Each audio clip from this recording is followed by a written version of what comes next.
우리 인생을 가르쳐서 고해와 같다라고 표현합니다. 삶은 문제와 고통의 연속이라고 하는 뜻입니다. 진정으로 삶이 힘들다는 것을 알게 되면, 즉 진정으로 그 사실을 이해하고 받아들이게 되면 삶은 더 이상 힘들지 않게 됩니다. 나만 겪는 게 아니고 인생은 다 그런 거야. 인생이 고통인 것은 틀림없지만 그것을 피하지 않고 맞서 싸운다면 그 고통이 더 이상 문제가 되지 않는다고 하는 겁니다. 본문에 보면 어느 날 엘리멜렉의 집안에 흉년이라고 하는 먹구름이 올라왔습니다. 흉년이란 모든 것이 부족하고 메마르고 또 삭막한 때를 지나게 되는 시간입니다. 흉년이 닥쳐 한 집안을 그대로 집어삼켜 버린 것입니다. 흉년은 유다 베들레헴에서 일어났습니다. 문제는 영적으로 볼 때 베들레헴은 흉년이 일어나서는 안 되는 지역입니다. 베들레헴은 하나님의 약속의 땅이고 아름답고 광대한 그런 땅입니다. 젖과 꿀이 흐르는 땅이고 또 이름 자체도 떡집이라고 하는 뜻입니다. 도저히 흉년이 일어나면 안 되는 곳에 흉년이 찾아온 것입니다. 여러분은 지금 인생의 풍년이라고 생각하세요? 아니면 흉년을 맞고 있다고 생각하십니까? 어떤 길을 가고 계세요? 우리 이 베들레헴에 이런 흉년이 들어졌다고 하는 것을 보면 우리가 잘 믿는 사람에게도 어려움은 다가올 수 있고, 기도를 많이 하는 사람, 뭔가 전도를 많이 하는 사람, 뭔가 인격적으로 훌륭한 사람, 이런 사람들 속에도 얼마든지 하나님이 택한 백성 가운데서도 이런 일이 일어날 수 있다고 하는 것을 볼 수 있습니다.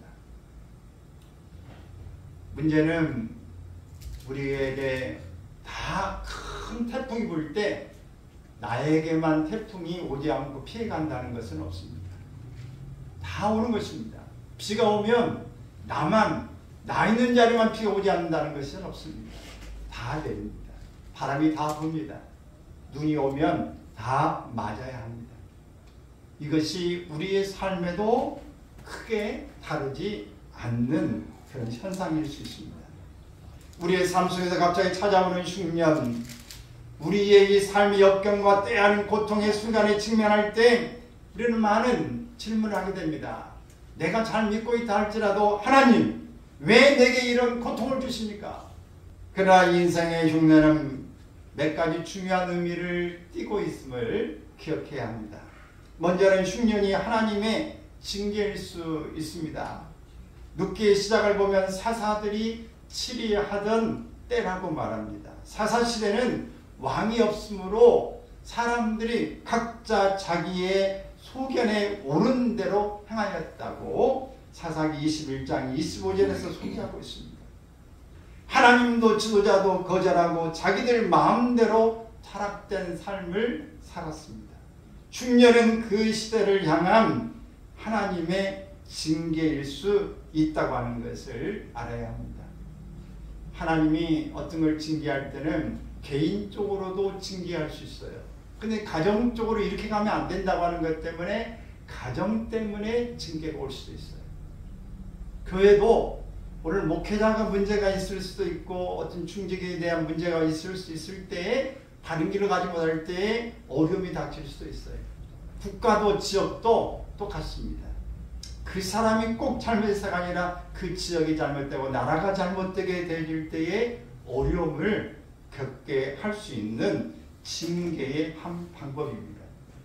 우리는 코로나라는 것을 통해서 2년 동안 우리는 힘든 과정을 겪으면서 배운 게, 함께 만날 수 있고 함께 밥 먹을 수 있다는 것 자체가 얼마나 감사한 일인가. 친구끼리도 같이 우리가 밥 먹는 것이, 직장에서도 같이 밥 먹는 것이 어려웠지 않습니까? 한 사람이 코로나 걸리면 집에서도 서로 간에 밥 따로 주고 이렇게 하잖아요. 얼마나 힘들고 어려워요. 차 한 잔 마시는 것도 함께 할 수 없었죠. 예배도 함께 모일 수 없었습니다. 이 일들은 우리가 세계적으로 겪은 일이기도 하지만 이 일을 통해서 많은 사람들이 정말 감사가 아닌 것, 평범한 것, 이것들이 얼마나 소중한 것을 깨달을 수 있게 했습니다.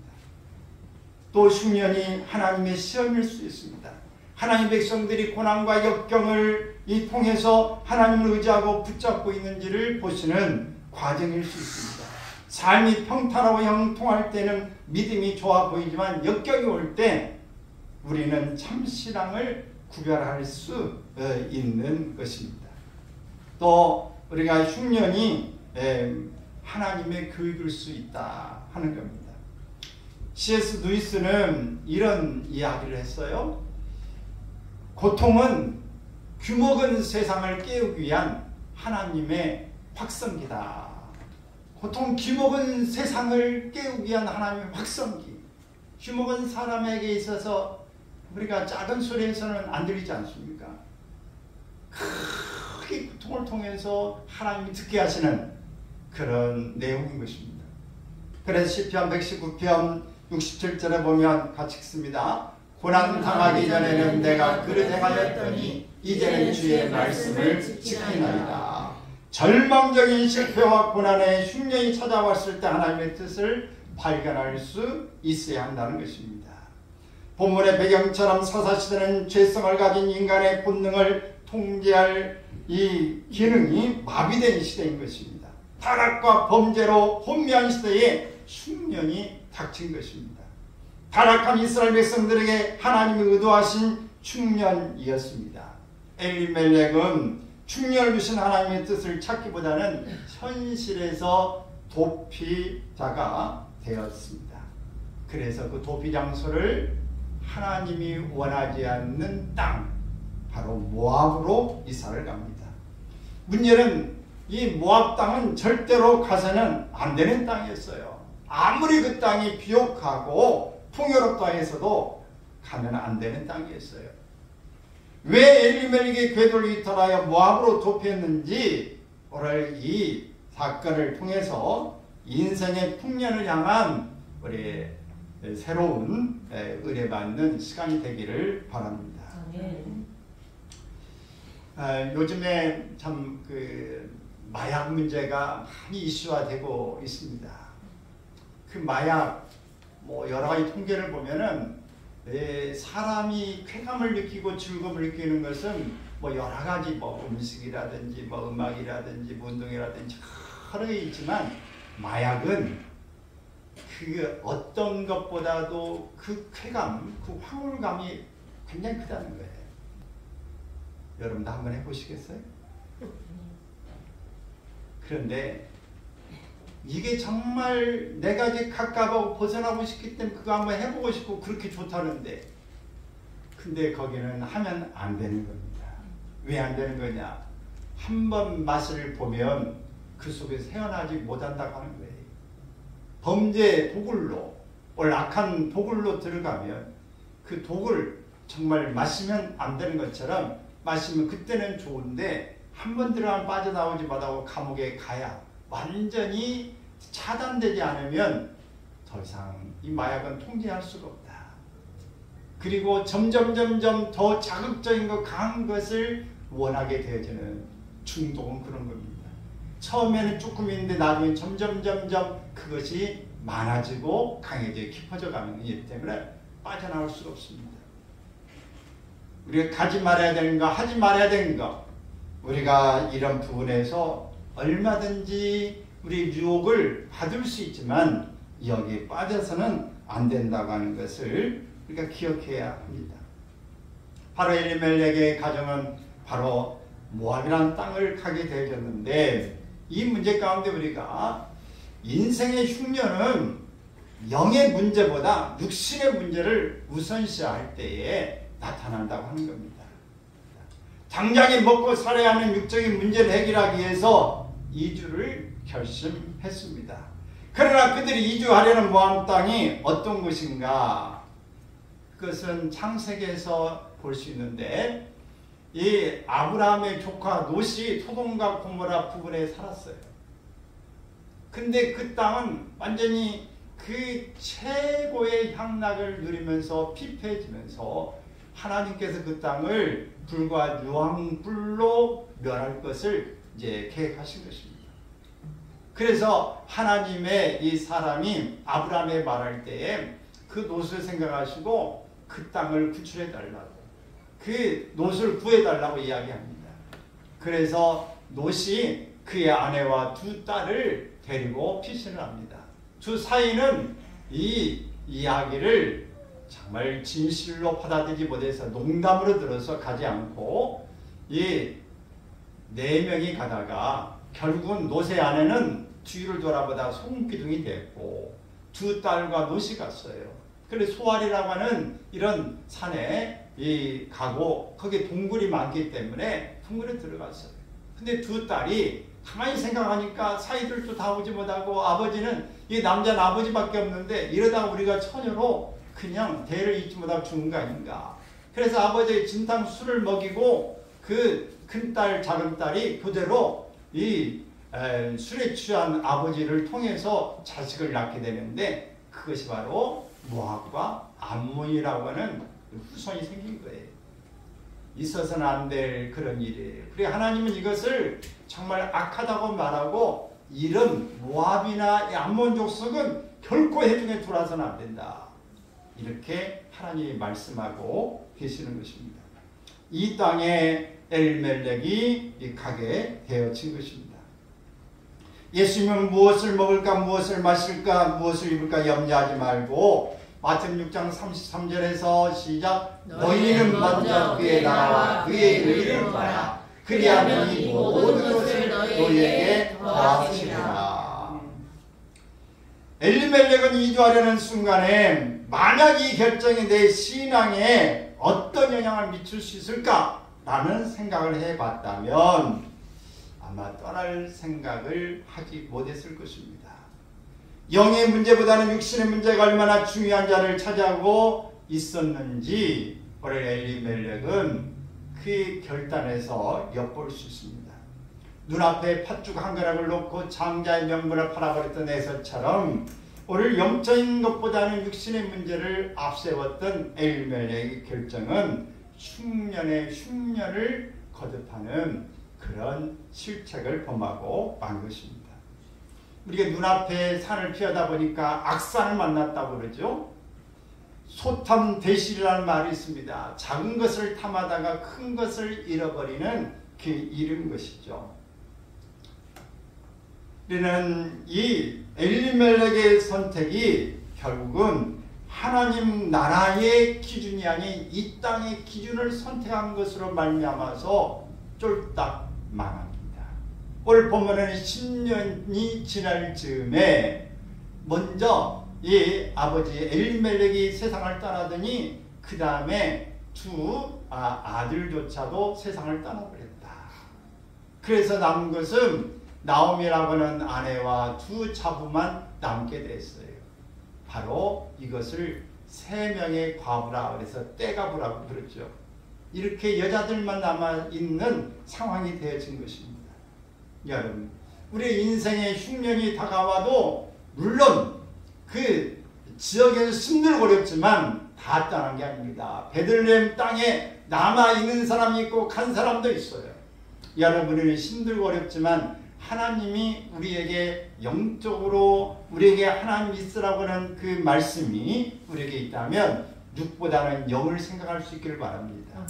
우리 하나님 앞에 믿음 생활하다가 시험에 들 수도 있고 어려운 일을 겪을 수 있지만 그럼에도 불구하고 우리는 믿음의 자리에서 하나님 앞에서 떠나지 않기를 바랍니다. 인생의 흉년은 자신의 이름값을 못할 때 옵니다.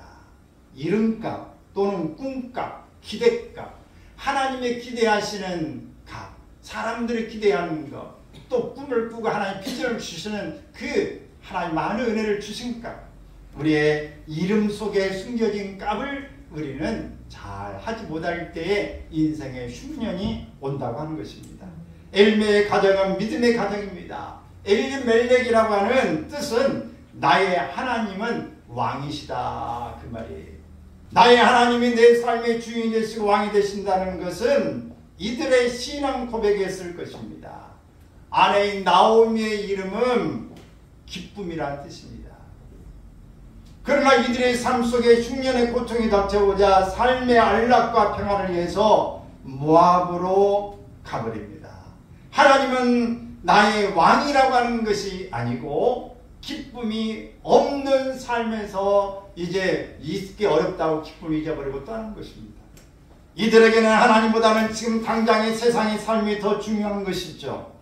하나님을 믿었지만 이들이 믿는 하나님은 삶의 역경과 고난 속에서 아무것도 할 수 없는 무능한 하나님으로 인식하고 있는 것입니다. 자기의 인생의 극심한 고난 가운데서 시편 11편 1절에서 이렇게 이야기했습니다. 시작. 내가 여호와께 피하였거늘 너희가 내 영혼에게 새같이 내 산으로 도망하라 함은 어찌함인가. 인생의 고난 앞에서 여호와께로 피하는 길이 있고 새처럼 날렵하게 산으로 도망하는 길이 있습니다. 현실 도피에 살 길을 찾는 삶이 있는 것입니다. 세상은 우리에게 고난이나 흉년이 오면 하나님을 찾지 말고 세상 방식대로 살 길을 찾으라고 말합니다. 엘리멜렉이 실패한 것은 하나님을 신뢰하기보다는 세상을 더 신뢰해서 모압으로 떠나갔기 때문에 어려움을 자초하게 된 것입니다. 고통과 환난 속에서도 궁극적인 하나님의 뜻을 이루어 가시는 전능하신 하나님을 믿으시기 바랍니다. 성경의 요셉을 우리가 기억하시죠? 요셉을 낳은 엄마는 나엘입니다. 나엘은 그 언니와 이 경쟁을 하면서 그 언니는 아들 6이나 낳는데 자신은 아들 하나도 못 낳아요. 그런데 얼마나 약이 오르겠어요. 하나님 앞에 얼마나 기도하겠어요. 그러면서 하나님 앞에 기도하다가 하나님이 불쌍히 여기서 아들 하나 줬는데 그 아들이 요셉이에요. 요셉의 이름이 있어요. 여호와는 다시 다른 아들을 내게 주시기를 원하노라. 하나님 또 다른 자식을 내게 주세요. 언니는 6이나 낳았는데 또 이 밑에 다 이 종들을 통해서 자식들을 낳는데 하나님 나는 자식을 못 낳는데 자식은 이제 하나 낳습니다. 내게 더 자식을 더하여 주세요. 이 말이 요셉이에요. 근데 이 나엘의 말대로 이 동생 베냐민을 하나 더 낳고 죽었습니다. 우리는 이 이름을 짓는다고 하는 것 자체도 소원을 담고 있는데 하나님은 그 소원을 외면하지 않으시고 받으시더라. 근데 나엘은 낳다가 죽었어요. 그것은 우리가 조금 더 보면은 나엘이 결국은 그 아버지 집에서 드라빔을 훔치고 야곱은 그 일을 알지 못하고 누구든지 이 삼촌 댁에서 아버지 집에서 드라빔을 훔친 자는 죽을 것입니다. 야곱은 모르고 말했지만 결국 나엘이 가장 사랑하는 그런 아내가 이 일을 범하고 결국은 그 말대로 나는 죽었다고 봅니다. 여러분 우리의 말은 중요해요. 우리가 믿음은 굉장히 중요합니다. 그리고 이 이름은 참 우리가 중요한 것이죠. 그리고 우리 하나님 우리에게 비전을 꿈을 주신 것은 또한 하나님께서 반드시 그 꿈에 대해서 이루실 것을 믿고 우리가 꿈값을 해야 됩니다. 비전을 주신 것 역할을 우리가 감당해야 하는 것이에요. 37장 이후로 보면 요셉의 이야기가 소개되고 있는데 요셉은 3가지 이 꿈을 우리가 볼 수 있습니다. 먼저는 요셉 자신이 꾼 꿈입니다. 요셉이 하루에 꿈을 꿨는데 볕단 하나가 일어나더니 볕단 6 이렇게 나머지 단들도 다 이 한 단을 향해서 절을 하더라 라고 하는 이 꿈이에요. 또 다른 꿈을 꿨습니다. 그리고 형제들에게 그 부모 앞에 이야기를 했습니다. 내가 꿈을 꿨는데 해와 달과 이 별 11개가 나를 향해서 다 절하더이다. 얼마나 이 형제들이 또 부모가 될 때는 중요하고 얼마나 이 가상한 꿈이라고 말하겠습니까? 그 꿈은 금방 해석이 됐죠. 해는 아버지, 달은 엄마, 11별은 형제 간의 모습인데, 야! 우리가 부모가 다 네 앞에 절을 하겠느냐? 라고 하면서 미운털이 바뀌게 됩니다. 근데 이 꿈은 결국 애굽에 가서 이루어지게 되어집니다. 두 번째, 이 꿈은 요셉이 그 노예로 팔려가서 보디발의 집에서 총리로 있다가 감옥에 억울하게 갇혀 있으면서 그 술 맡은 관원장과 떡 굽는 이 관원장의 꿈을 해석해 준 사건이었습니다. 그 두 사건도 역시 꿈대로 그대로 해석한 대로 이루어졌은 것을 보게 되어집니다. 다른 사람의 꿈을 해몽해 준 거죠. 세 번째 꿈에 대한 이야기가 나와요. 애굽의 바로가 꾼 꿈입니다. 41장 17절에서 24절에 있는 이 이야기인데, 바로가 나일강가에 서서 보니 살지고 아름다운 7 암소가 나일강가에 올라와 갈밭에서 뜯어먹고 있었더라. 근데 또 그 뒤에 또 약하고 심히 흉하고 파리한 7 암소가 올라와서 그같이 흉한 것들은 애굽 땅에서 보지 못하였다. 이렇게 이야기를 했어요. 근데 다시 꿈을 바로가 꿨어요. 그것은 한 줄기에 무성하고 충실한 7 이삭이 나오고 그 위에 또 가늘고 동풍에 마른 7 이삭이 나왔습니다. 그 가는 이삭이 좋은 7 이삭을 삼켰더라. 그렇게 말했어요. 근데 이 꿈을 꾸고 난 다음에 해석할 수가 없어요. 왕은 물론 점술가들, 점성가들, 거기에 술객들 다 있지만은 누구도 풀 수가 없어요. 하나님이 주신 꿈은 사람이 풀 수가 없다. 또 이 꿈을 꿨다고 하는 것은 요셉을 등장시키기 위한 것이기 때문에 하나님이 계획이 있는 것은 풀어질 수가 없습니다. 그것이 딱 짝이 맞아져야 풀려지는 것입니다. 그래서 이때에 이 술 맡은 관원장의 꿈을 해석해 준 것을 기억한 이 술 맡은 관원장이 2년 만에 바로왕에게 꿈을 해몽하는 잘한 자를 알고 있습니다. 그러면 요셉을 소개시키고 드디어 꿈 해몽을 해줌으로써 바로 이 요셉이 총리로 등극하게 되어집니다. 창세기 41장 29절 30절에 있는 이 말씀에 이렇게 해석을 이렇게 했습니다. 시작. 이 꿈은 온 애굽 땅에 7배의 큰 흉년이 있겠고 후에 7배의 흉년이 들므로 애굽 땅에 있던 풍년을 다 잊어버리게 되고 이 땅이 그 기근으로 망하니. 인생은 꿈을 꾸고 그 일이 성취되는 과정에 고난과 고통이 따르는 시간에 기다림이 필요하다고 하는 것입니다. 우리가 그냥 되는 게 아니라 어릴 때부터 자라갈 때 성장통이라고 하는 게 있습니다. 무리비바가 아파요. 어떤 여러분 입이 커지려면 어떻게 해야 돼? 입이 막 찢어져요. 찢어져가지고 얘가 막 피가 나지 않습니까? 입 찢어지는 일이 있게 되어지더라 라고 하는 겁니다. 그래서 여러분 모든 것들이 하나하나가 다 그냥 되어진 게 아니에요. 다 과정이 있게 되더라 라고 하는 거죠.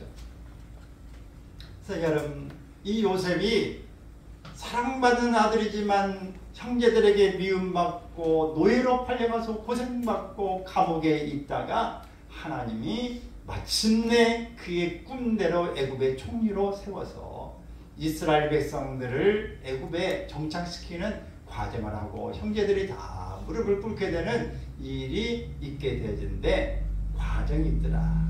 기다림이 필요하더라. 네. 할렐루야. 아멘. 여러분 이거 반드시 과정이 있어요. 밥을 하면 어떻게 해야 돼요? 제일 먼저 어떻게 해야 돼? 쌀떡에 쌀이 없다. 어떻게 해야 돼? 쌀 사야 돼. 그 다음에 어떻게 해야 돼? 쌀 갖고 와야지. 그 다음에 어떻게 해? 씻어. 그 다음에 소트에다가 넣어. 그리고 어떻게? 물을 채서. 네, 물 넣고 버튼. 버튼만 얘하든지 눌러. 그리고 어떻게 해야 돼? 그 다음에 기다려야지. 눌러놓고 기다려야지. 아무리 배가 고파도 금방 안 돼. 뜸 돌고 김발 때까지 기다려야 돼. 그 다음에 다 퍼야 돼. 그래서 숟가락으로 떠서 먹어야 돼. 그때까지 과정이 여러 과정이 필요한 것입니다. 그냥 첫 술에 배가 부르지도 않아요. 여러 번 먹어야 배가 불러. 그래서 오늘 모든 것은 과정이 필요하고 기다림이 있어야 된다고 하는 거예요. 우리가 가는 길에 우리는 우리의 계획을 알 수가 없어요. 그러나 하나님은 아십니다. 하나님의 계획하셨고 인도하고 지금 진행해 가는 과정이 있다고 하는 사실이에요. 그런 까닭에 섣불리 우리가 판단하고 정죄하고 포기하고 극단적인 선택을 하지 않기를 바랍니다. 네. 어리석은 행동을 여러분 하지 않기를 바랍니다. 인생에 흉년이 옵니다. 그러나 인생에 풍년도 옵니다. 그리고 기다릴 시간도 옵니다. 이 모든 과정에서 우리가 해야 될 것은 감사합니다. 네. 모르지만 하나님이 하신다. 이 과정은 반드시 앞으로 나아가기를 위한 하나님이 내게 주신 꿈을 이루기를 위한 내 역할을 감당하기 위한 과정이다. 훈련이다. 이것을 잘 견뎌야 살 수 있다. 그래야 잘 살 수 있다. 라고 하는 겁니다. 이 과정에 감사하고 잘 견뎌야 몸도 살고 마음도 살고 영혼도 살고 주변도 살립니다. 아멘. 할렐루야. 아멘. 우리가 다 사는 길에 우리의 마음에 감사가 있고 희망이 있고 꿈이 있으면 우리의 몸이 육체도 막 살아납니다. 우리의 몸에 잘 돌아가요. 그런데 근심이 걱정이 눌려지면 모든 이 기관들이 순환계도 문제가 생기고 소화도 안 되고 하나하나 모든 영양에 문제가 생기면서 정신적인 이런 압박을 겪게 되면서 우울증에 빠지고 문제가 발생되게 됩니다. 여러분, 우리는 인생의 풍년은 흉년을 끝내고 풍년으로 언제 오느냐? 범사에 하나님의 은혜를 고백할 때 옵니다. 엘멜렉은 고난의 가치와 의미를 깨닫지 못했어요. 그는 같이 한번 읽어볼까요? 너희는 내 규례와 계명을 준행하면 내가 너희에게 철따라 비를 주리니 땅은 그 산물을 내고 밭의 나무는 열매를 맺으리라. 레위기 26장 3절 4절에서 말씀하고 있습니다. 그런데 비를 주관하신 하나님이 흉년을 주셨다는 것은 하나님의 징계하셨다는 이야기죠. 그들을 깨우치고 회개시키기 위함이었습니다. 그러나 엘리멜렉의 가정은 하나님 주시는 고난의 가치를 깨닫지 못한 것입니다. 에레미야라고 하는 선지자도 에레미야 12장 1절에서 이렇게 이야기했어요. 시작. 내가 주께 질문하옵나니 악한 자의 길이 영통하며 반역한 자가 다 평안함은 무슨 까닭이니까. 하박국 1장 13절에도 시작. 주께서는 눈이 정결하심으로 악을 참아보지 못하시며 폐역을 참아보지 못하시거늘 어찌하여 거짓된 자를 방관하시며 악인이 자기보다 의로운 사람을 삼키는데도 잠잠하시나이까. 이렇게 하나님 앞에 호소하고 있습니다. 악인이 영통하고 의인이 고난당하는 것을 이해할 수 없다는 질문을 하나님 앞에 던지고 있는 것입니다. 이들은 고난은 무조건 나쁜 것이라고 생각했습니다. 그러나 때때로 고난은 우리에게 많은 것을 교훈하고 있습니다. 고난은 우리의 믿음을 성장시키고 겸손한 삶을 살게 합니다. 나는 없는 것 때문에 감사합니다. 가난한 부모 때문에 감사하고 못 배운 이 지식이 이것 때문에 감사하고 모든 건강 없는 것 때문에 오히려 감사하고 이런 일이 어떤 것보다도 정말 은혜되고 참 진정한 감사를 드리고 있구나 라고 깨닫게 되어집니다.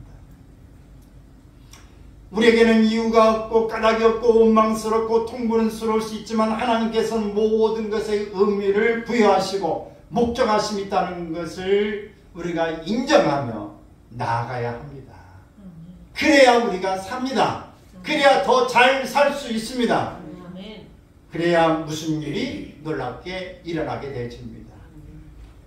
우리는 어떤 노래는 여러 번 들어야 되고 여러 번 생각해 봐야 그 가사가 들리고 깨달아지기도 합니다.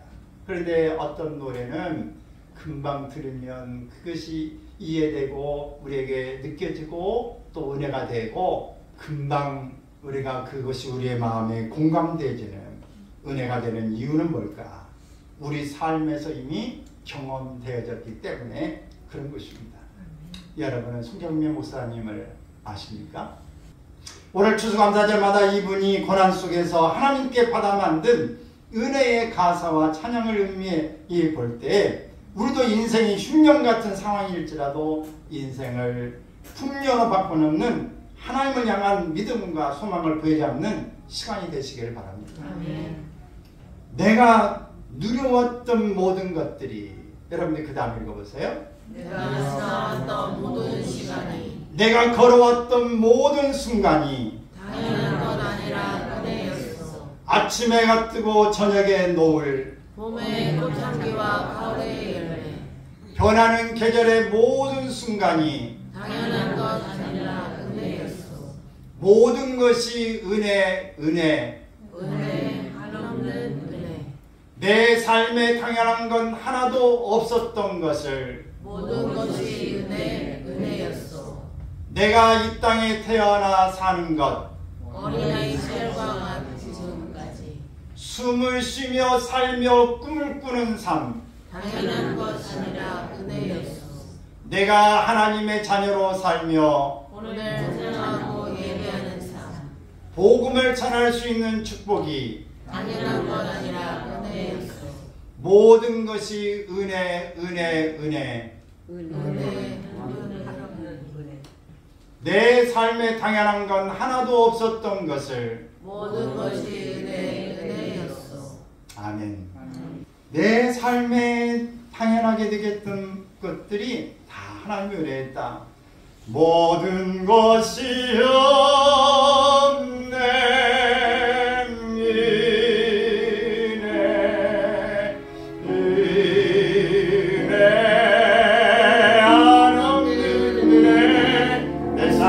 당연한 것 하나도 없었던 것을 모든 것이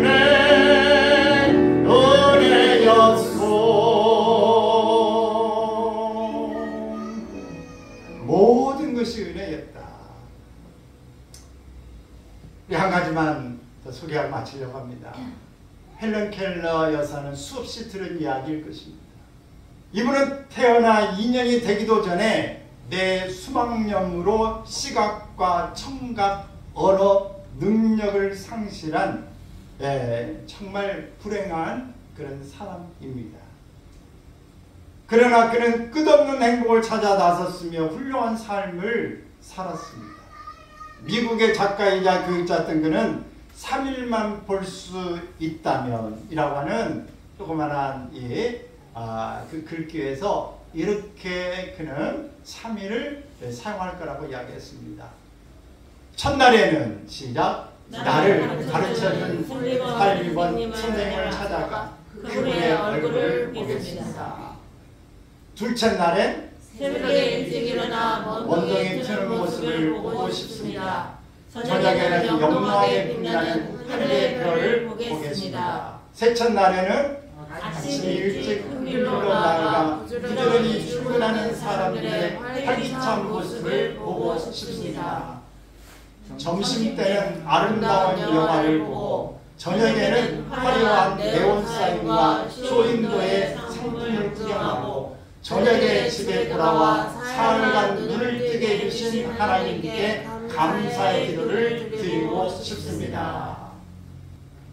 이분은 설리반이라고 하는 사람이 20살 때 정말 그 어려운 가정가에 7살 된 헬런 켈러를 와서 가정교사로 옵니다. 그래서 모든 걸 가르치고 함께합니다. 그래서 설리반이 70살이 되어질 때 죽을 때까지 곁에 있었습니다. 그러면서 헬런 켈러가 모든 것이 정말 장애인들의 그 모습을 돕고 많은 이 교육가로 또 작가로 활동을 하게 되어졌던 일에 장본이 되기도 합니다.